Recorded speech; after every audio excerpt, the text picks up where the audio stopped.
Hi hello ನಮಸ್ಕಾರ ಎಲ್ಲರಿಗೂ welcome back to ನಾವು ಯೂಟ್ಯೂಬ್ ಚಾನಲ್. ನಾವು ಇವತ್ತು ಮಾಡ್ತಿರೋದು ಪಲಾವ್. ಬನ್ನಿ ಹೇಗೆ ಮಾಡೋದು ಅಂತ ನೋಡೋಣ.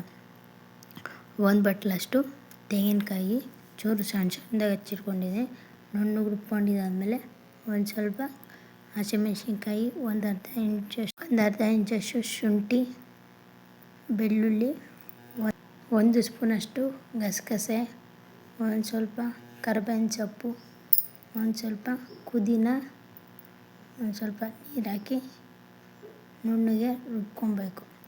ಸ್ವಲ್ಪ ನೀರು ಹಾಕಿ ನುಣ್ಣಗೆ ಪೇಸ್ಟ್ ಮಾಡ್ಕೊಂಡಿದ್ದಾದಮೇಲೆ ಒಂದು ಕುಕ್ಕರ್ ತೊಗೊಂಡು ಒಂದು ಸ್ಟವ್ ಹಚ್ಚಿದಾದಮೇಲೆ ಒಂದು 4 ಟೇಬಲ್ ಸ್ಪೂನಷ್ಟು ಎಣ್ಣೆ ಹಾಕ್ಬಿಟ್ಟು ಪಲಾವ್ ಐಟಮ್ ಹಾಕಿ ಚೆನ್ನಾಗಿ ಒಂದು 5 ನಿಮಿಷ ಫ್ರೈ ಮಾಡ್ಕೊಬೇಕು. ಒಂದು ಸ್ವಲ್ಪ ಕರಿಬೇವಿನ ಸೊಪ್ಪು ಅಷ್ಟು ಹಾಕಿ ಚೆನ್ನಾಗಿ ಫ್ರೈ ಮಾಡ್ಕೊಬೇಕು. ಫ್ರೈ ಮಾಡ್ಕೊಂಡಿದ್ದಾದಮೇಲೆ ಒಂದು ಈರುಳ್ಳಿ ಉದ್ದುದ್ದವಾಗಿ ಹಚ್ಚಿಟ್ಕೊಂಡಿರುವಂಥದ್ದು ಅದನ್ನು ಹಾಕ್ಕೊಂಡು ಚೆನ್ನಾಗಿ ಎಣ್ಣೆಯಲ್ಲಿ ಫ್ರೈ ಮಾಡ್ಕೊಬೇಕು.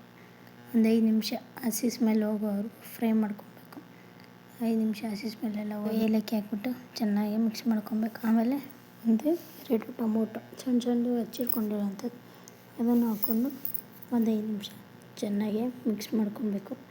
ಟೊಮೊಟೊನೆಲ್ಲ ಮೆತ್ತಗಾಗಬೇಕು. ಚೆನ್ನಾಗಿ ಮಿಕ್ಸ್ ಮಾಡ್ಕೊಂಡಿದ್ದಾದಮೇಲೆ ಇವಾಗ ಕ್ಯಾರೆಟು, ಹುರುಳಿಕಾಯಿ, ನವಕೋಲು ಎಲ್ಲ ಹಾಕ್ಬಿಟ್ಟು ಚೆನ್ನಾಗಿ ನಿಮಗೆ ಯಾವ್ಯಾವ ತರಕಾರಿ ಬೇಕೋ ಎಲ್ಲ ಹಾಕ್ಬಿಟ್ಟು ಒಂದು 5 ನಿಮಿಷ ಮಿಕ್ಸ್ ಮಾಡ್ಕೊಬೇಕು. ಎಣ್ಣೆಯಲ್ಲೆಲ್ಲ ಫ್ರೈ ಮಾಡ್ಕೊಬೇಕು. ಚೆನ್ನಾಗಿ ಎಣ್ಣೆಯಲ್ಲೆಲ್ಲ ಫ್ರೈ ಮಾಡ್ಕೊಂಡಿದ್ದಾದಮೇಲೆ ಒಂದು 5 ನಿಮಿಷ ಬೇಯಕ್ಕೆ ಬಿಡಬೇಕು. ಚೆನ್ನಾಗಿ ಎಲ್ಲ ಬೆಂದಿದ್ದಾದಮೇಲೆ 1 ಸ್ಪೂನಷ್ಟು ಉಪ್ಪು ಹಾಕಿ ಇನ್ನೊಂದು ನಿಮಿಷ ಮಿಕ್ಸ್ ಮಾಡ್ಕೊಬೇಕು. ಎಲ್ಲ ಚೆನ್ನಾಗಿ ಮಿಕ್ಸ್ ಮಾಡ್ಕೊಂಡಿದ್ದಾದಮೇಲೆ ಎಲ್ಲ ಕ್ಲೀನಿಗೆ ಉಪ್ಪು ತರಕಾರಿಗೆಲ್ಲ ಹಿಡಿಬೇಕು. ಎಲ್ಲ ಇಟ್ಕೊಂಡಿದ್ದಾದಮೇಲೆ ನಾವು ಇವಾಗ ರುಬ್ಕೊಂಡಿರ್ತೀವಲ್ವ ಮಸಾಲೆನ ಅದನ್ನು ಹಾಕ್ಕೊಂಡು ಮಿಕ್ಸ್ ಮಾಡ್ಕೊಬೇಕು.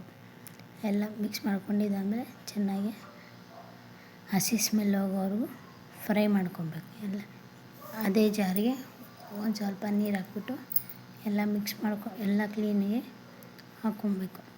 ಮಸಾಲೆ ಎಲ್ಲ ಇರುತ್ತಲ್ವ ತಳದಲ್ಲಿ ಮಿಕ್ಕಿರೋದಂಥದ್ದು, ಅದಕ್ಕೆ ಒಂದು ಸ್ವಲ್ಪ ನೀರು ಹಾಕಿ ಮಿಕ್ಸ್ ಮಾಡ್ಕೊಬೇಕು. ನೀರು ಹಾಕಿ ಎಲ್ಲ ಮಿಕ್ಸ್ ಮಾಡ್ಕೊಂಡಿದ್ದಾದಮೇಲೆ ಒಂದು ಸ್ವಲ್ಪ ಬೇಯಕ್ಕೆ ಬಿಡಬೇಕು. ಹಸಿ ಸ್ಮೆಲ್ ಹೋಗಿರೋದೆಲ್ಲ ಹಸಿ ಸ್ಮೆಲ್ ಇರುತ್ತಲ್ವ ಅದೆಲ್ಲ ಹೋಗೋವರೆಗೂ ಬಿಡಬೇಕು. ಎಲ್ಲ ಹಸಿ ಸ್ಮೆಲ್ ಹೋಗೋವರೆಗೂ ಬಿಟ್ಟಿದ್ದಾದಮೇಲೆ ಇವಾಗ ನಾನಿದು ಅಕ್ಕಿ 1.5 ಲೋಟ ಅಷ್ಟು ಅಕ್ಕಿ ತೊಗೊಂಡಿದ್ದೀನಿ.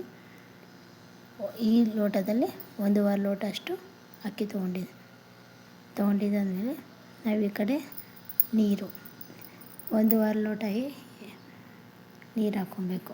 ನಾನಿಲ್ಲಿ ಒಂದು ಲೋಟ ನೀರು ಹಾಕಿ ಎರಡು ಒಂದು ಸ್ವಲ್ಪ ಹಾಕಿದ್ದೀನಿ. ಒಂದು ಸ್ವಲ್ಪ ಹಾಕಿ ಮಿಕ್ಸ್ ಮಾಡ್ಕೊಂಡಿದ್ದೀನಿ. ಚೆನ್ನಾಗಿ ಮಿಕ್ಸ್ ಮಾಡ್ಕೊಂಡಿದ್ದಾದಮೇಲೆ ಬೇಯಕ್ಕೆ ಬಿಡಬೇಕು. ಚೆನ್ನಾಗಿ ಕುದಿ ಬರಬೇಕು. ಚೆನ್ನಾಗಿ ಕುದಿ ಬಂದಮೇಲೆ ಅದು ಹಸಿ ಸ್ಮೆಲ್ಲೆಲ್ಲ ಇರುತ್ತಲ್ವ ಚೆನ್ನಾಗಿ ಕುದಿ ಬರಬೇಕು. ಚೆನ್ನಾಗಿ ಕುದಿ ಬಂದಮೇಲೆ ನಾವಿವಾಗ ಅಕ್ಕಿ ತೊಗೊಂಡಿರ್ತೀವಲ್ವ ಅಕ್ಕಿ ಒಂದು 3 ಸತಿ ಚೆನ್ನಾಗಿ ತೊಳ್ಕೊಳ್ಬೇಕು. ಅಕ್ಕಿ ಎಲ್ಲ ಚೆನ್ನಾಗಿ ತೊಳೆದಿದ್ದಾದಮೇಲೆ ಉಪ್ಪು ನಿಮಗೆ ಇನ್ನೂ ಉಪ್ಪು ಸಾಲದಾದರೆ ಉಪ್ಪು ಹಾಕ್ಕೊಳ್ಳಿ. ನಾನು ಇನ್ನೂ ಒಂದು ಸ್ವಲ್ಪ ಉಪ್ಪು ಹಾಕ್ಕೊಂಡಿದ್ದೀನಿ. 1 ಟೇಬಲ್ ಸ್ಪೂನಷ್ಟು ಉಪ್ಪು ಹಾಕ್ಕೊಂಡಿದ್ದೀನಿ. ನಿಮಗೆ ರುಚಿ ನೋಡಿಕೊಳ್ಳಿ. ಅದು ಕುದಿ ಬರೋ ಟೈಮಲ್ಲಿ ಆಮೇಲೆ ನಾವು ಅಕ್ಕಿ ತೊಳೆದಿಟ್ಕೊಂಡಿರ್ತೀವಲ್ವ ಅದನ್ನು ಎಲ್ಲ ಮಿಕ್ಸ್ ಮಾಡಿಕೊಂಡು ಚೆನ್ನಾಗೆಲ್ಲ ಮಿಕ್ಸ್ ಮಾಡ್ಕೊಂಡಿದ್ದಾದಮೇಲೆ ಇನ್ನೊಂದು ಸ್ವಲ್ಪ 1-2 ಕುದಿ ಬರಬೇಕು. ಒಂದು ಕುದಿ ಬಂದಮೇಲೆ ಎಲ್ಲ ಕ್ಲೀನಿಗೆ ತಿರ್ಸ್ಕೊಬೇಕು. ತಳ ಅಂಟುತ್ತಿದ್ದಂಗೆ ಕ್ಲೀನಿಗೆ ಎಲ್ಲ ಮಿಕ್ಸ್ ಮಾಡ್ಕೊಂಡಿದ್ದಾದಮೇಲೆ ಕುಕ್ಕರ್ ಲಿಡ್ ಕ್ಲೋಸ್ ಮಾಡಿ ಒಂದು ವಿಸಿಲ್ ಬರೋವರೆಗೂ ಕಾಯಬೇಕು. ಒಂದು ವಿಸಿಲ್ ಬಂದಮೇಲೆ 2 ವಿಸಿಲ್ ಬಂದಮೇಲೆ ಕ್ಲೀನಿಗೆ 5 ನಿಮಿಷ ತಣ್ಣಗೆ ಹಾಕ್ಬಿಟ್ಟು ಲಿಡ್ ಓಪನ್ ಮಾಡಿ ಎಲ್ಲ ಕ್ಲೀನಿಗೆ ಮಿಕ್ಸ್ ಮಾಡ್ಕೊಬೇಕು. ಎಲ್ಲ ಮಿಕ್ಸ್ ಮಾಡ್ಕೊಂಡಿದ್ದಾದಮೇಲೆ ಈ ಕಡೆ ಮೊಸರು ಬಜ್ಜಿ ಮಾಡ್ಕೊಳ್ಳೋಣ. ಒಂದು ಬಟ್ಲು ತೊಗೊಂಡು ಒಂದು ಈರುಳ್ಳಿ, ಒಂದು ಹಸಿಮೆಣಸಿನ್ಕಾಯಿ, ಸ್ವಲ್ಪ ಕರಿಬೇವಿನ ಸೊಪ್ಪು, ಒಂದು ಅರ್ಧ ಸೌತೆಕಾಯಿ ಹಾಕ್ಕೊಂಡಿದ್ದಾದಮೇಲೆ 1/4 ಲೀಟ್ರಷ್ಟು ಮೊಸರು ಹಾಕ್ಬಿಟ್ಟು ಚೆನ್ನಾಗಿ ಮಿಕ್ಸ್ ಮಾಡ್ಕೊಬೇಕು. ಚೆನ್ನಾಗಿ ಮಿಕ್ಸ್ ಮಾಡ್ಕೊಂಡಿದ್ದಾದಮೇಲೆ ಒಂದು ಸ್ವಲ್ಪ ನೀರು ಸ್ವಲ್ಪ ನೀರು ಹಾಕಿದ್ದಾದಮೇಲೆ ಸ್ವಲ್ಪ ನೀರು ಹಾಕ್ಬಿಟ್ಟು ಚೆನ್ನಾಗಿ ಮಿಕ್ಸ್ ಮಾಡ್ಕೊಬೇಕು. ಮಿಕ್ಸ್ ಮಾಡ್ಕೊಂಡಿದ್ದು ನಾನಿಲ್ಲಿ ಉಪ್ಪು ಹಾಕ್ತಿಲ್ಲ, ಯಾಕಂದರೆ ನಿಮಗೆ ಉಪ್ಪು ಬೇಕಂದ್ರೆ ಹಾಕ್ಕೊಳ್ಳಿ, ನಾನಿಲ್ಲಿ ಉಪ್ಪು ಹಾಕ್ತಿಲ್ಲ. ಇಷ್ಟ ಆದರೆ ಲೈಕ್ ಮಾಡಿ, ಶೇರ್ ಮಾಡಿ, ಕಮೆಂಟ್ ಮಾಡಿ. ನಾಗು ಯೂಟ್ಯೂಬ್ ಚಾನಲ್ನ ಪ್ಲೀಸ್ ಸಬ್ಸ್ಕ್ರೈಬ್ ಮಾಡ್ಕೊಳ್ಳಿ. ಧನ್ಯವಾದಗಳು.